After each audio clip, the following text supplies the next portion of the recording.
What's up, fam? Today I had on Grant Baldwin. Grant is the founder of the Speaker Lab. He's a nationally known speaker, podcaster, and author who has helped thousands of people start and build their own speaking business through his courses. Over the last 13 years, Grant has spoken to over 500,000 people in 47 different states.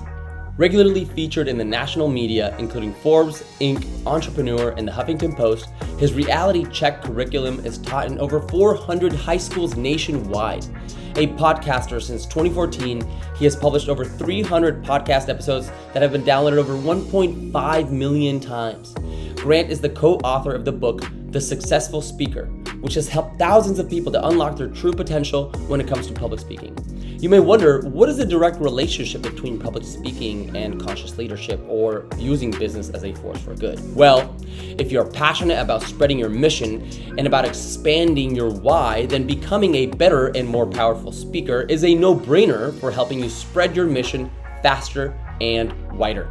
Guys, if you like the show, please share with a homie, tag me on social, and definitely subscribe. It means the world to me. Enjoy the show. Grant, welcome to the show, brother. Sebastian, let's get into it. We got a lot to cover today. Yeah, we do. That's great. First thing I like to ask my guest, Grant, is what is your last oh shit moment? What is the first thing that comes to mind? Oh shit, could be good, could be bad, could be anything. All right, I'll give you something. So, I've had it on my bucket list for a while to get my pilot's license, and I have no practical need for it other than I think it'd be kind of cool. And so I was at a team retreat for our company. This was maybe 10 months ago or something. And there's a guy on our team who had started taking pilot lessons and flying lessons. And I was kind of like, all right, if this guy can do it, I can do it. I'm interested. Let me sign me up here. So I came back from that event and called around. There's a neighbor who's a pilot, and I got some info from him, found a flight school, started taking lessons. And so for the past 8 months, I've been taking lessons. And it all culminated actually literally just a couple of days ago. This was 4 days ago, where I had my final exam. And so it's called a check ride. And so this is the final exam. You're meeting with someone from the FAA, and they're examining like your flying skills, and then they're doing an oral test for a couple hours with you. And just like it's a crap load of information. And so just leading up to that it was a lot of information. It was super intense. Then you show up, for the actual exam, for the actual test. Fast forward, I passed the test. I'm officially a pilot. I got my license. And so I have a big monkey off my back. But man, for the day of the test leading up to this, it was just a lot of like, holy crap, what have I got myself into? This is a lot of work right now. So I feel good about that. That's great, man. Congratulations. Thank you. I mean, I'm glad it's a lot of work. It should be a lot of work to be a pilot. It should. I'm married to my high school sweetheart. We got 3 daughters, so it's me and a house full of women. It's the best. And so my girls are I got one daughter who's like all in. She's like, hey, tell me when we're flying. I'm in.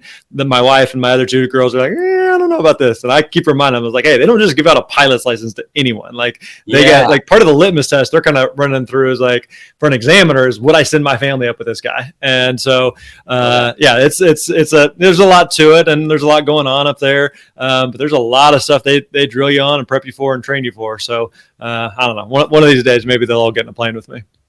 That's epic, man. That's awesome. That's super exciting.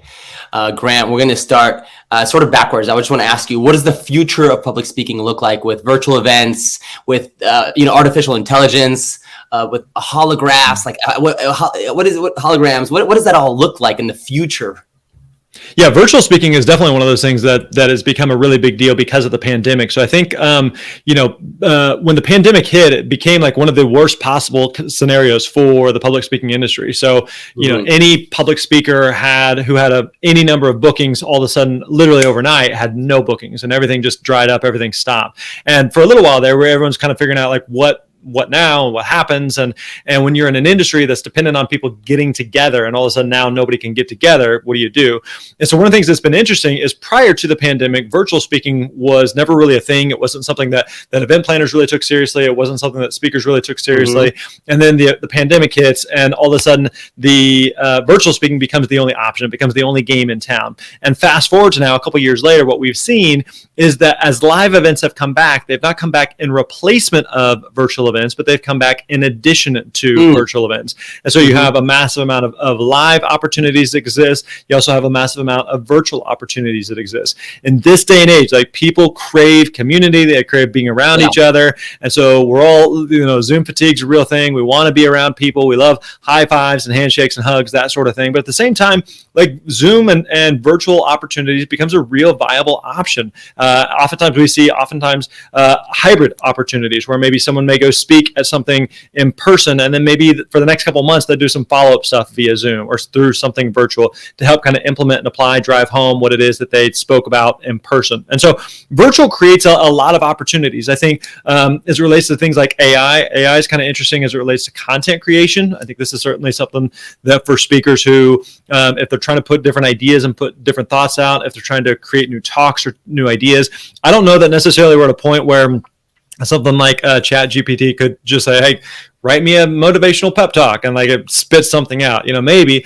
at the same time, like, you want to customize something and create it and make it your own. But what I think it helps with is it gives you some jumping off points, and it gives you some starting points, and can kind of help cut down on some potential research that you may want to do. So yeah, I think there's a lot of interesting things that may be coming, even as it relates to, let's say, the blockchain, and some opportunities there for speakers to, let's say, create perhaps their own token and use that as some form of currency with event planners or for their audiences. And so, yeah, there's a lot of interesting opportunities of ways that new technology will be able to impact the speaking community.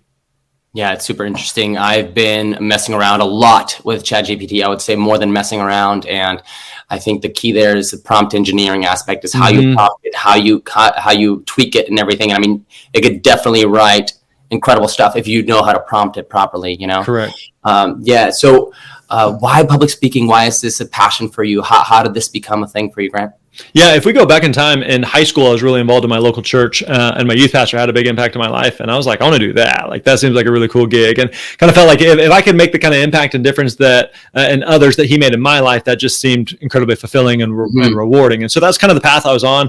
I went to Bible college. I was a youth pastor at a different church for a little while. Parts of it I liked, parts of it I didn't like. But the thing I really enjoyed, the thing I felt like I was good at, was speaking. And speaking was one of those things where I felt like it came easy to me. I felt like I really enjoyed it. And so I was speaking on a weekly basis to students, was speaking every so often on the weekend in big church, and just I just enjoyed it. It was super, super fulfilling and rewarding. And so when I left that role, I was like, I want to be a speaker, but I was like, I don't even know what that means, but it just seemed like a really cool type of profession.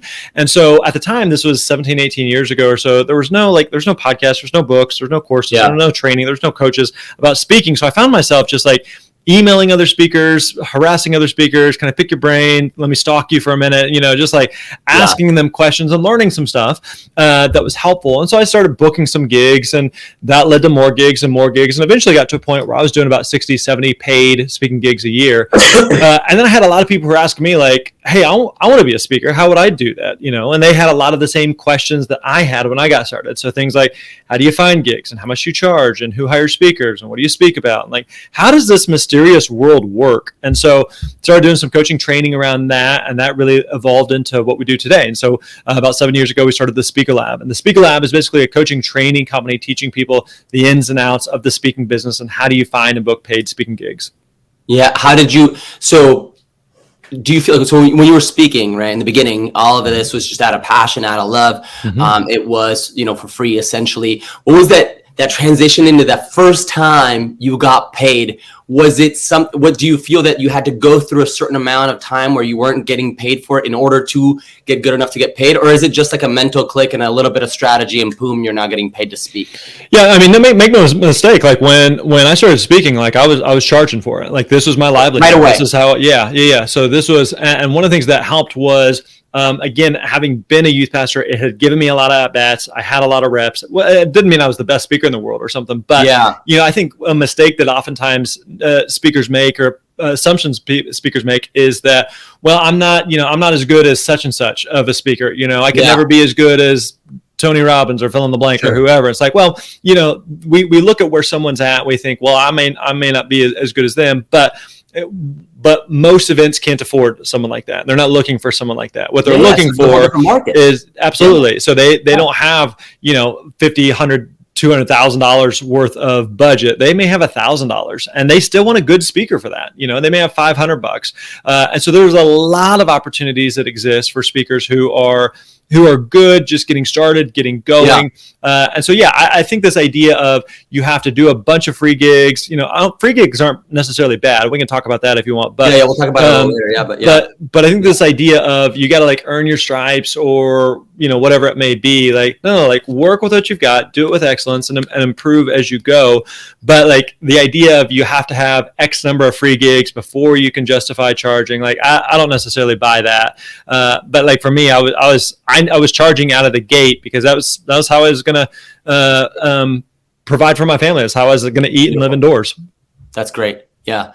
I feel like half of that battle is just knowing your own worth and feeling worthy of getting paid to speak. You already felt that, you went after it, right? Yeah, I mean, make no mistake, the idea of anyone paying you to stand on stage and run your mouth is absurd. It's crazy, And so the very first gig I did, very first professional gig I did, where on my own went and found this gig, got booked for it, is they paid me $1,000 to speak for 30 minutes to a group of about 300 people. And I remember they handed me the check, and I mean, it might as well been $1 billion. I was just I cannot believe they paid me $1,000 to speak. That was so much fun. I got a standing ovation. It was awesome. It was yada, yada, yada. And I remember vividly going to my car afterwards and just breaking down in tears. I cannot believe that. That was just such a cool experience. They paid me a lot of money for this. And so, yes, I got a lot of joy, satisfaction, fulfillment, love out of that experience. But at the same time, I was providing something of value. And so it's important that I receive something of value in exchange. And in that case, it happened to be in the form of currency, in the form of a check. But that currency could look a lot of different ways.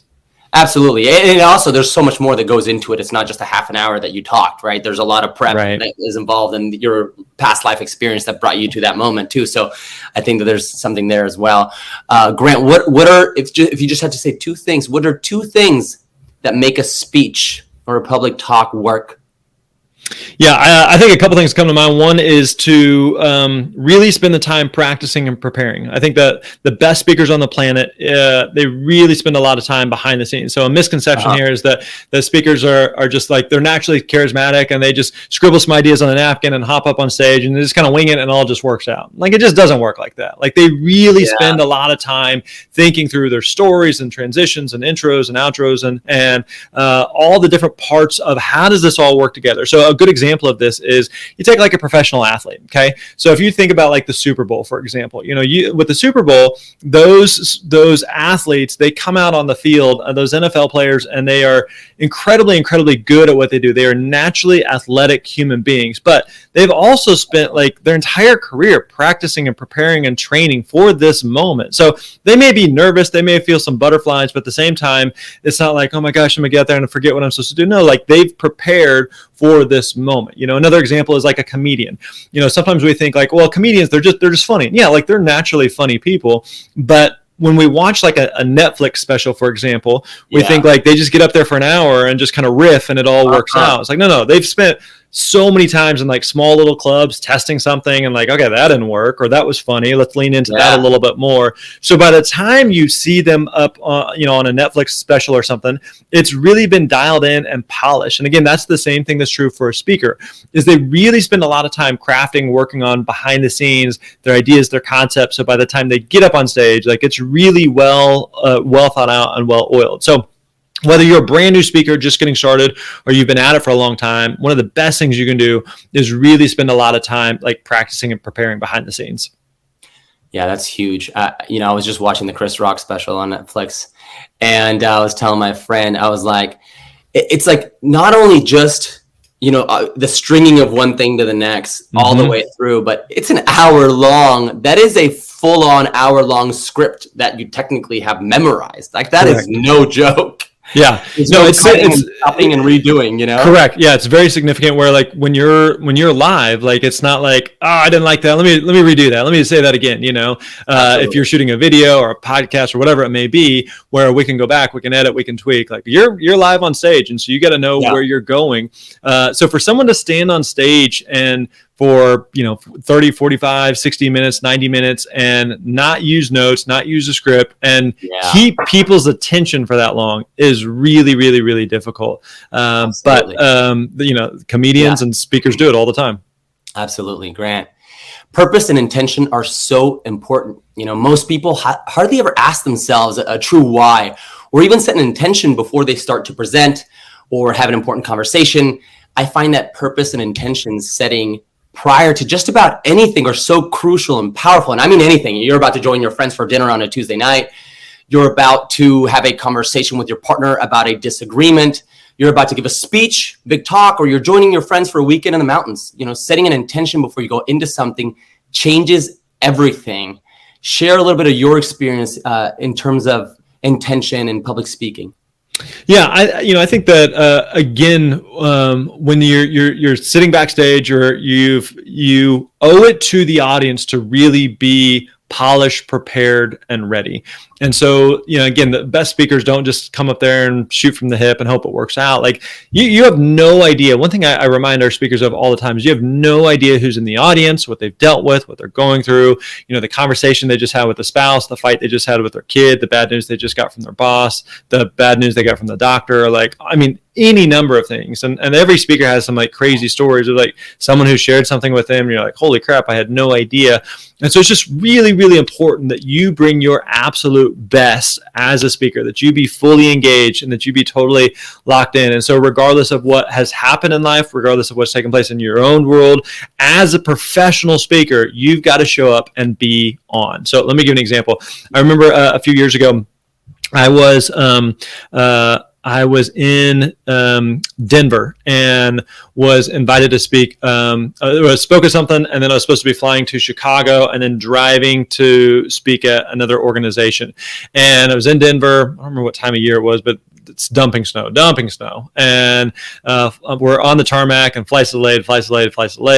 And so it ends up like, hey guys, I just want to remind you, if you want to find more content like this, you can visit sebastiannaum.com. That's Sebastian naum.com. You can also get a ton of other marketing resources from myself and my agencies, ranging from SEO to social media, influencer marketing, branding, web development, and more. Again, that's sebastiannaum.com. Thank you, and enjoy the rest of the show. Middle of the night, we finally take off and we fly to Chicago. We land in Chicago at like 3, 4 in the morning. Haven't slept. I get in a car. I drive to this next venue. I'm like stopping at a gas station to grab something to eat, and I show up. I'm changing in the parking lot in my car. I'm brushing my teeth in the parking lot and just finding a place where I can like spit and nobody's going to be watching me or something. And then I go in, and you know what? I gotta be on. Like I have to be fully engaged and fully prepared, because the audience, they don't know what I just went through, and they don't even care, right? They came to see a speaker. They came to this conference. They came to this event. And so I have to bring my best, which means I have to set my intention that, hey, no matter what's going on in my own world, no matter what's going on in their world, no matter what's happening outside of our control here, like you have to show up and bring your best. So yeah, I think, again, a good example of just being like setting that intention of being fully engaged for the sake of the audience. Yeah. And what about in terms of sort of your why? Is that going to change depending on what, a lot of times obviously depending on what talk, who your audience is, but is there a why that you have that you remind yourself of that helps you sort of get in that presence? Yeah, I would say two things. One is going to be, doing something in service of the audience and making an impact, making a difference. I know, like in my own career, I've had the opportunity to speak to hundreds of thousands of people, like live, in person, not virtually, but in person type of events. I know the ripple effect that a speaker can make. And so if we think about, for yourself and I, for anybody watching or listening, I think we can all come up with some type of speaker who has impacted us in some way. And maybe it's someone that you know personally, maybe it's someone that you've never met, but you're at a conference conference or an event, or maybe it was a professor, like someone said something in a talk, and like maybe you don't even remember anything else that they said, but that one line just stuck with you. It resonated with you. Maybe it changed the trajectory of your life. And so I think about the nature of what it is that we do as speakers, and the ability to have that kind of impact and that ripple effect in the lives of others is extremely, extremely powerful. So that'd be one thing. The other thing I would say is, personally, I know that being a speaker has provided an amazing, amazing life for my wife, my family. Like I mentioned, I'm married to my high school sweetheart. We just celebrated 21 years of marriage, 26 years together. Me and a house full of women, and it's absolutely amazing.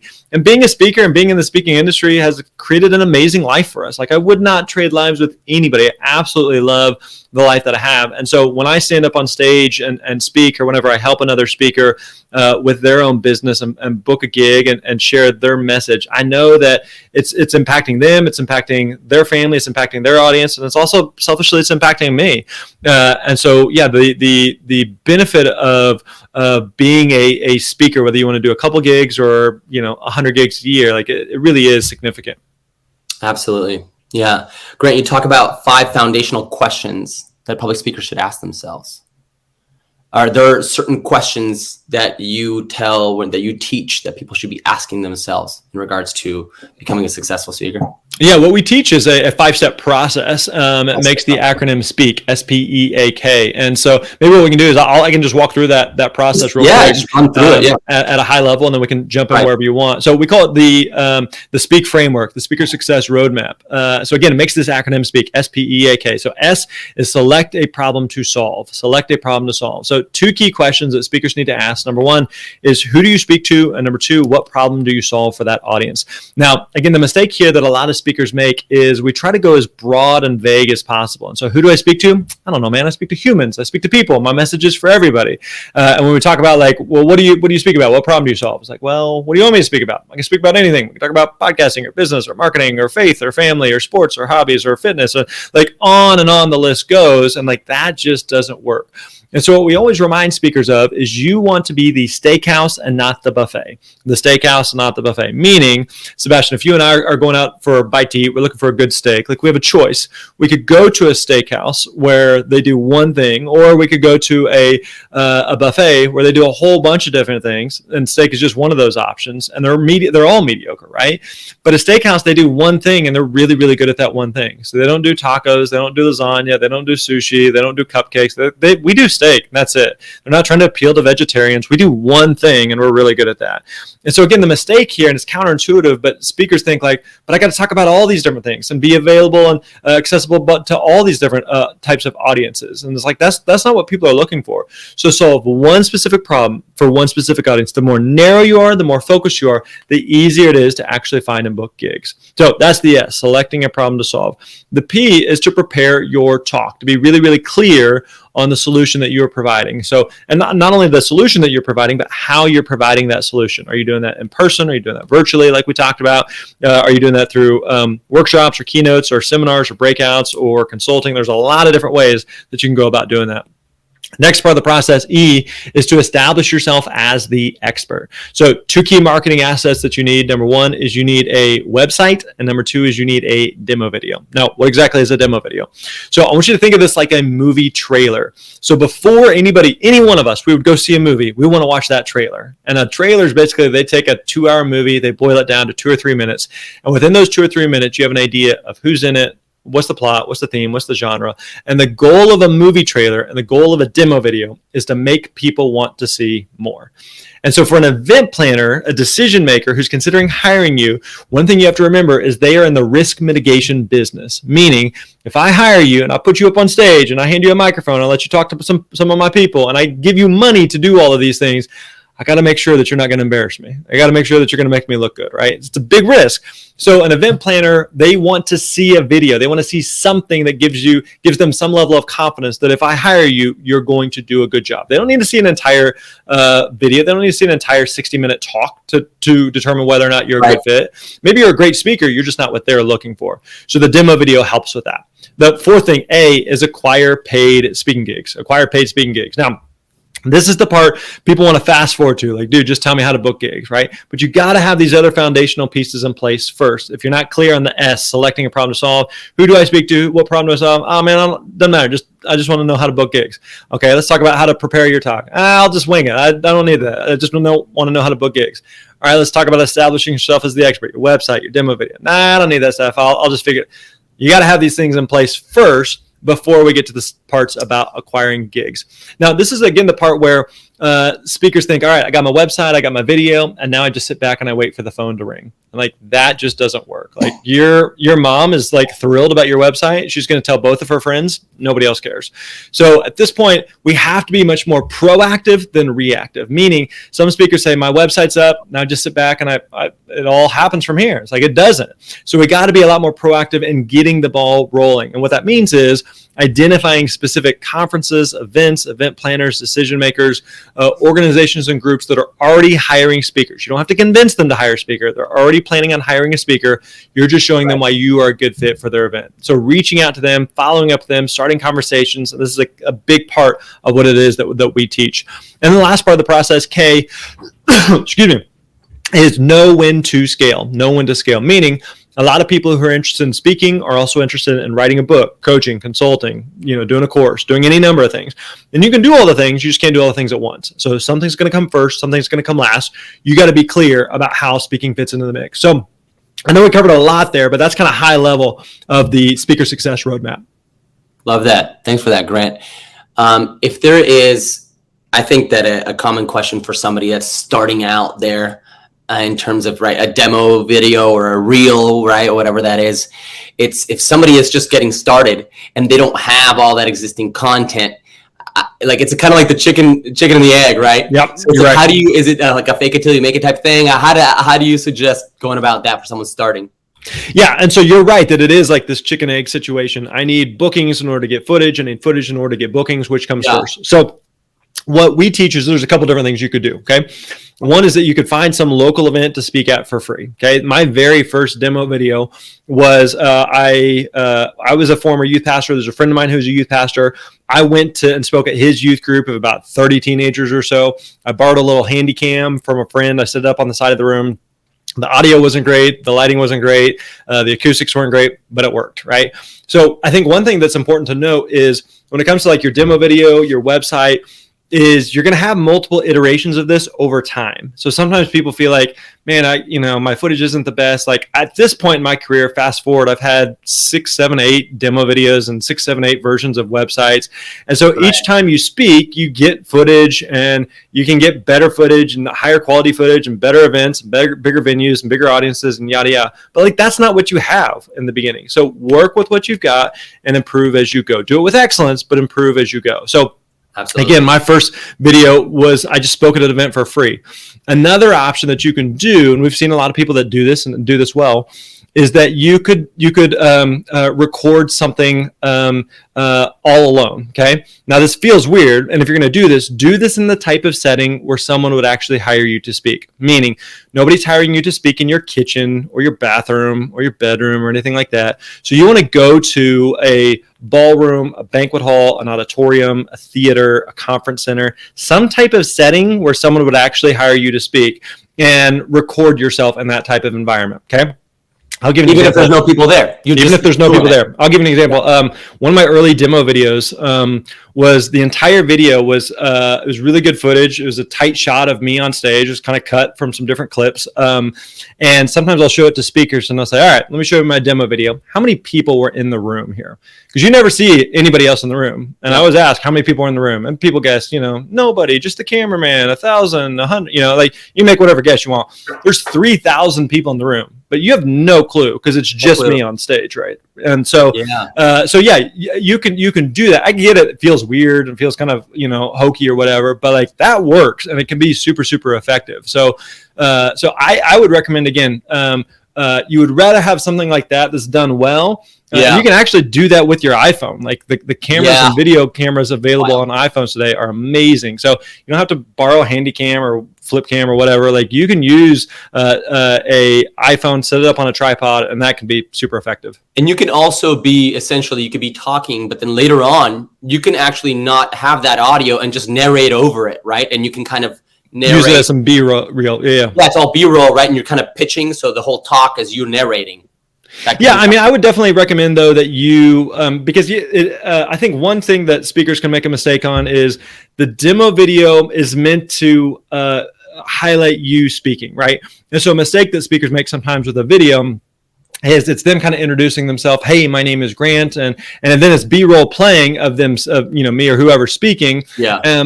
But they never actually see that person speaking, right? Mm-hmm. And so you got to remember at the end of the day, like that's what the event planner is hiring. Yeah. And so maybe you're a great person. Like maybe you have, like sometimes speakers will splice in some podcast interviews or media appearances, and that's great. But as an event planner, I'm not hiring you to do a media appearance, because you talking one-on-one in an interview type setting in front of a camera is different than I'm going to hire you to talk in front of 500 people in my audience. So that's what people want to see.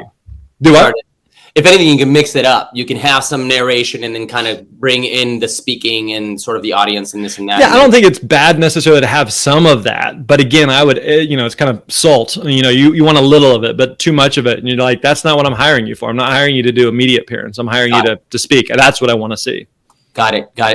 Grant, for purpose-driven business leaders, for conscious CEOs, entrepreneurs, and things like that, there's so many mission-driven brands that are coming out. There are more and more mission-driven brands, and I'm obviously passionate about those types of brands and companies. And now we're seeing that more and more companies and brands need a face behind them, and CEOs and founders, they're having to be those faces. How important is it now more than ever for those mission-driven leaders to be great speakers in order to represent their mission and their brands? Yeah, that's a great question. So in this day and age, like speaking is still like one of those really, really high up the radar roles, professions that we view with amazing credibility, with recognition, with prestige. And so if you go to a conference or an event or whatever form and you see someone up on stage, there's just a level of just like, that person must have their crap together because they're up on stage and I'm not. And so, it's kind of similar to like you meet someone who's a brain surgeon or rocket scientist. You're like, whoa, okay. Like there's just a certain amount in culture and society, a certain amount of cachet that we associate with that. And the same thing is true with a speaker. And so for someone who may be watching or listening going like, I don't want to be on the road all the time. I don't want to speak all the time. It's like, that's great. One of the great things about being a speaker is that you get to decide how it makes sense for you. Meaning, I know speakers that do 100 plus gigs a year, and that's great. And there's speakers that do 5 gigs a year, and that's great.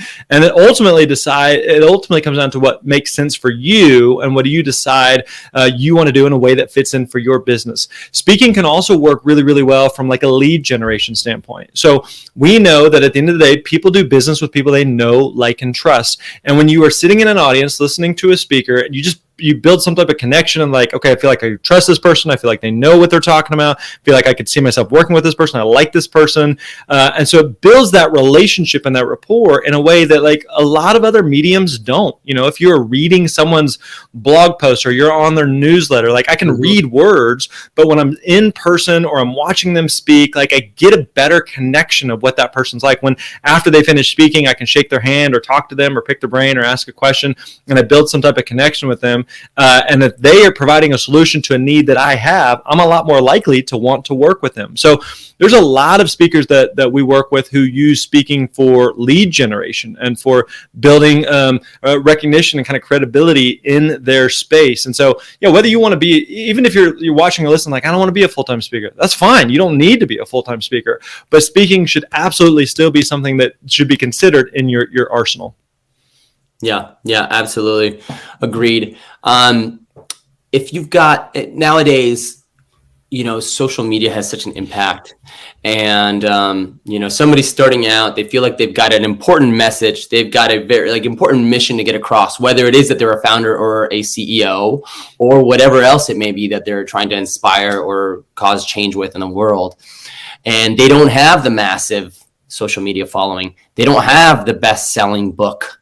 I feel like some of these things today, like we're just so inundated with, influencers and massive social media followings and books all of it. Like, what do you tell those people that have the mission, they have the skills, but they don't have that social following, they don't have that book? What do you advise to them? Yeah, I think, again, it's just another kind of misconception that in order to be a speaker, you have to have a huge social following. You have to be an influencer. You have to have a big name. You have to have a book. You have to have accomplished something crazy in life. You need to have cured cancer. You need to have be a war veteran. You need to have climbed Mount Everest blindfolded in your shorts. Like, you need to do something where you're like, oh, well, of course that person's a speaker. Listen, I'm a white male from the Midwest who's had a pretty normal average life. Like, there's nothing on paper where you're like, oh, all right, that dude, yeah, that makes sense. Like, let me give an example. When I got started speaking, I met a guy who's become a good friend, and he's a very good speaker. He has a crazy story. He had cancer as a child, had a leg amputated, went on to become a one-legged downhill skier in the Paralympics.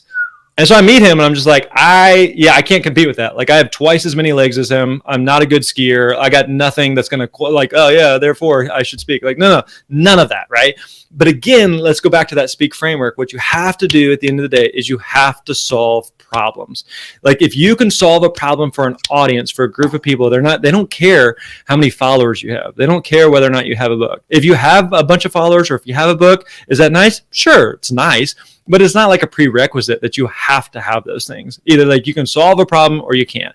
Now, one thing I'd also caveat that with is that sometimes speakers are kind of like, hey, here's the thing that I'm passionate about, right? And this, I want to tell people about this. I want to change the world with this message.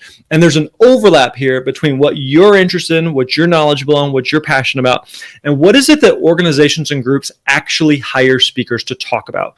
Because just because you're passionate about it, if you're like, hey, I'm the world's foremost expert on underwater basket weaving, great. Nobody cares. Like, nobody's hiring speakers to talk about that. And you may be a big deal in some little pond, which is fine. There's nothing wrong with that. But if it's not something where groups or organizations are used to hiring speakers to talk about that, like, it's hard to make that work. I'll give you another example. There's a lady I was talking to a while back. And I said, hey, tell me more about what you want to speak on. And she said, I want to talk to school boards about what's wrong with public education and what they need to do differently. And I was like, let's think about this for a second. Do you think that they're like, I get like the cause, the mission of, I want to help education. I want to improve education. I want to make a difference in children's lives, right? I get all that. It's all well and good. But do you think like schools and school boards and districts are going to hire you to come in and berate them about what they're doing wrong? Like, that doesn't make sense. Why would anyone pay for that, right? So you're telling them problems that they already know exist. What you need to provide is solutions. Identify problems and provide solutions to the problems that they have. That's what people pay for. So again, there's this overlap between like what you're interested in, what you're passionate about, what you're knowledgeable on, and what is it that organizations and groups pay actually hire and pay for speakers to talk about. One other note on that, as I think it's also easy for speakers to kind of get confused on, let's say you do have some story and you're like, I've overcome some crazy obstacle, here's some life challenge that I've had. And there's plenty of people that have those. Okay, that's all well and good. But at the end of the day, the audience wants to know what's in it for me. Let's say that you've overcome cancer. Let's say that you had let's say you were bankrupt and then fought your way back and now you're living on the high life. Like, all those things are well and good. But honestly, the audience doesn't care. They want to know, good for you. What does that have to do with me? So a mistake speakers make sometimes is they think that I have a cool story. People want to hear my story. Why wouldn't you want to hear my story? I want to get up on stage and I just want to tell my story. And sometimes like speakers mistake speaking for like therapy. And I'm going to get up on stage and I'm going to work out my crap on stage in front of other people. Like, nobody wants to do that. Nobody wants to hear that. What we want you to do is say, how does your thing relate to me? How does it fix my problem? How does it solve my issue? How does it fix my marriage? How does it help me with my kids? How does it help my business? That's what I care about. I care about me at the end of the day. And so as speakers, we have to help solve the problem that exists within the audience. So perhaps that could be done where you're telling an incredibly engaging story that everyone's super stoked on and maybe inspired by, and maybe that takes up 80% of maybe you talking up there, but you really have to tie that in and leave them with something that's going to be powerful for them and has to relate to their lives, right? You don't necessarily have to be constantly doing it, right? You can still engage through storytelling and then tie it back to them. Yeah, absolutely. I think that the difference is like when you're telling stories, and I'm a huge fan of stories, like err on the side of telling too many stories than not enough stories. Like people love stories, and even tell first person stories. Tell a story. Like I tell a lot of first person stories, and they're just like, sometimes they're just silly stories. I'll tell a story about going skydiving. I tell a story about my first car, a story about going to Disney with my girls, you know, like just these like normal human experience type of stories. Like tell those stories by all means. The difference though is, are you telling a story that makes you the hero, or is it making the audience the hero? Like that's really important to think about, because there's times where, you know, you've heard a story before, whether it's from a speaker or just in conversation, and you're like, what's the point of that? Like you just told that to just make yourself look good. And like that didn't move the needle. That didn't help me at all, you know? And so as a speaker, what you're providing is everything that you're doing as a speaker is in service of the audience, of providing for the audience, of helping and serving the audience. And so just make sure, like if you're going to tell a story, what's the point of that story and how does it connect back to the audience? So that's a really interesting point there, Grant. Making them the hero. That sounds like a tough thing to do. I mean, are we talking about if giving them value? Is that an analogy for you in that sense? Making them the hero, just giving them value? Yeah, no, absolutely. Like being clear on how does this actually help the audience? How does this make any impact for you? Right. Or is it just like a story of, you know, woe is me, look at this crazy thing that I did, or look at my accomplishment, or this thing that I overcame. And then like if that didn't help make any impact for the audience, then you shouldn't be telling that story. Makes sense. Makes absolute sense. Grant, is this industry getting saturated where there are less and less opportunities because more and more people are kind of becoming savvy to speaking and sharing and, you know, pushing their mission and all that? Or is there actually more opportunity than ever because of what you're talking about in terms of the virtual? Is it kind of even? I think there's more opportunity than ever because of the virtual. So again, when the pandemic happened and virtual comes in on the scene, then what we saw was a lot of groups and organizations that may have never hosted an event, may have never had the budget to, may have never considered hosting an event. But all of a sudden it's like, wait, all I got to do is set up a Zoom link and now I could host something. We could bring in a speaker. And it just created these opportunities that didn't largely exist before. And because literally the entire world was educated on this at the same time, then it's not a far-fetched thing for any group organization to consider virtual. And they're like, we've never done virtual. Well, we all did virtual. And so everybody's used to it and they understand kind of the dynamics of it. So I think, again, like there's this mistake of like, assuming there's too many speakers or there's enough speakers, and like there's still thousands and thousands of events that happen every single day in every possible niche. It's absurd how many different. I'll give an example. There's a student we worked with who's a veterinarian, and I remember she got booked for her first paid gig. And I was like, you did it, awesome. Like, tell me about the gig. And she said, I'm getting paid $5,000 to give a talk. So that's awesome. Like, who's the group? Who are you speaking to? This, again, she's a veterinarian. She's speaking at a pet sitting conference. A pet sitting conference. She's paid $5,000. And so if she'd come to me and said, hey, are there opportunities to speak in the pet sitting space? I would have been like, I wouldn't think so. But again, like I don't claim to know every possible organization or industry or little niche within a niche of speaking events. And so, you know, that's a good example of there are people that, again, are paid all the time, all dollar amounts, all over the world on all different subjects and topics. So no, absolutely, they're not. There's plenty of space. In addition, like even a speaker that's killing it, they're absolutely crushing it. The most they can do is 365 gigs a year.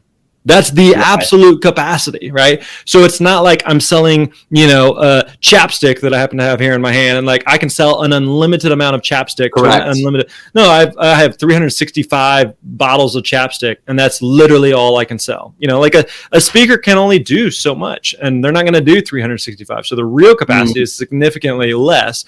And that's the reality of speaking is there's not one person who can do all the gigs. Like the pond is big enough, the pool is big enough for everybody.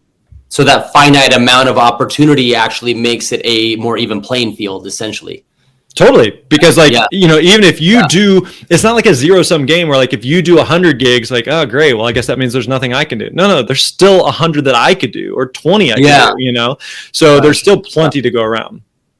One of the last questions I want to ask you here, Grant, is for people that really struggle with fear and anxiety as they're about to talk, give a speech, or even sometimes, you know, I like to relate this to conversations or an important talk or a presentation. It doesn't have to be in front of 1,000 people, right? Yep. How do you feel that going back to your why, your mission, your intention, do you feel that can really help with overcoming fear and anxiety? Yeah, I think one of the best things speakers can do is really spend a lot of time practicing and preparing. And so, again, the best speakers in the world, that, like we've been saying, they don't just wing it. They don't just make something up. Like, they show up prepared. And so you may still have some of those nerves. You may still have some of those butterflies, but you show up with a level of confidence, okay? So if you think about like some of the biggest moments that you've ever had in your life.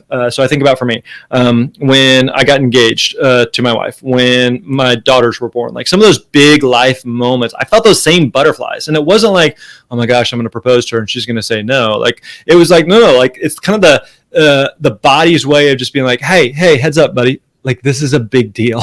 Like, pay attention here, right?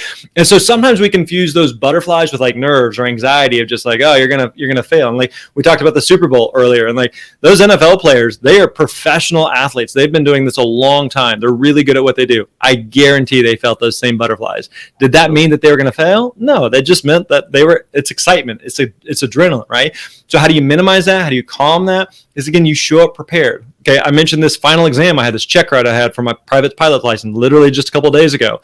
Boy, I was like crap load of work. But if I showed up and just like, yeah, we're just going to like wing it, literally and figuratively, like, it's probably not going to go well. But I spent so much time practicing and preparing. So I felt some of the butterflies, but I felt really calm. I was just like, no, I got this. Like, I've put in the work. I'm ready for it. Let's fire away with questions. Let's do this, and send me through whatever drills you want. I'm ready to go, because I had done the work. And so the speakers that like do the work and are practice and prepare, they show up a lot more confident and ready to go. Right on. Grant, I ask everyone, what are 2 traits that a conscious leader must embody? I'll ask you, what are 2 traits that a conscious speaker must embody? Okay. One is that, so I use this line a lot with our team, with our students, is that who you are is more important than what you do. Who you are is more important than what you do. Meaning, if you and I, we love speaking, we love podcasting, we love entrepreneurship, there's nothing wrong with any of those things. But our most important roles are like being good husbands or fathers or wives or moms or sons, daughters, sisters, brothers, like human beings, right?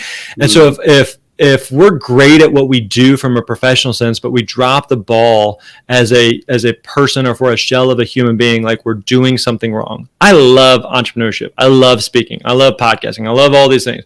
But by far, my most important roles are being a good husband to my wife and being an amazing dad to my girls. Like, my wife had a choice. She's stuck with me at this point. I got her locked into a lifetime contract. My girls didn't have a choice. Like, they just came out and they're like, you're my dad. That's it. And like, they're stuck with me. And so like, I got one shot at this. And so it's really important that, again, who you are is more important than what you do.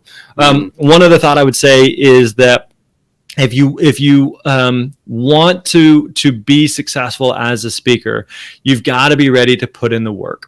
And so there's people who are just like, I'm going to kind of kick the tires on this, and maybe this works and maybe this doesn't. Or like we touched on earlier, I just want to stand on stage and share my message and hopefully it helps people. Like, you want to do this from a place of service, but at the same time recognize like you're running a business and you need to treat it as such. And so when we talk about, like conscious profits, that means like having a purpose, like a mission to what you're doing, but also like you're running a business. And so you've got to treat it as such, so it's not just like, I can, just go willy nilly. Like, no, I'm providing something of value. I need to receive something of value. I need to treat this like a business. I can make an impact and make an income at the same time. They're not mutually exclusive. I can do both. I'm capable of both.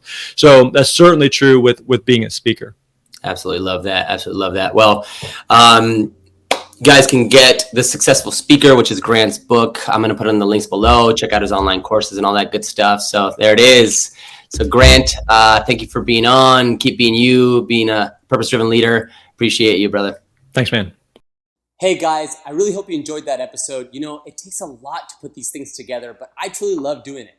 If you enjoyed this episode or the show in general, and you listen to it on audio podcast, please take some time to give it a review. It would really mean a lot to me. And if you watch the video, please go ahead and just click subscribe and share it with somebody that you think would like it.